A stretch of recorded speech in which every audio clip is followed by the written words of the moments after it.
Hi అండి. మనకి problems వస్తున్నప్పుడు ఆ ప్రాబ్లం చూసి భయపడతాం, బాధపడతాం. నాకే ఈ ప్రాబ్లమ్స్ అన్నీ వస్తాయి అని చెప్పి ఒక నెగిటివ్ మైండ్ సెట్లోకి వెళ్ళిపోతాం. కానీ ఆ ప్రాబ్లమ్స్ వల్ల మన స్ట్రెంగ్త్ ఏంటో మనకు తెలుస్తుంది. మనకు ఒక స్ట్రాంగ్ మైండ్ సెట్ అనేది బిల్డ్ అవుతుంది. అంతే కదండి.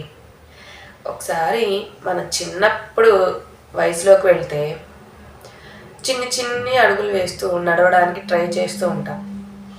కానీ మనం నడవలేక పడిపోతూ ఉంటాం. కానీ పడిన ప్రతిసారి అలానే ఉండిపోకుండా పైకి లేచి ఇంకొక అడుగు ఎక్కువ ట్రై చేస్తూ ముందుకు వెళ్తూ ఉంటాం.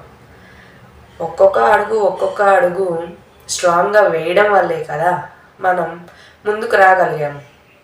అదే మనం నడవలేంలే అని చెప్పి పడిపోతున్న ప్రతిసారి అనుకుంటే మనం ముందుకు రాలేం కదా. మరి ప్రాబ్లమ్స్ వల్ల మనం స్ట్రాంగ్గా అవుతాం, మన స్ట్రెంగ్త్ తెలుస్తుంది అనే దానికి నేను అగ్రీ అండి. మరి మీకు కూడా అగ్రీ అనిపిస్తే కామెంట్ బాక్స్లో అగ్రీ అని కామెంట్ చేయండి. నేను మీ అనూష, ఉమెన్ ఎంపవర్మెంట్ కోచ్.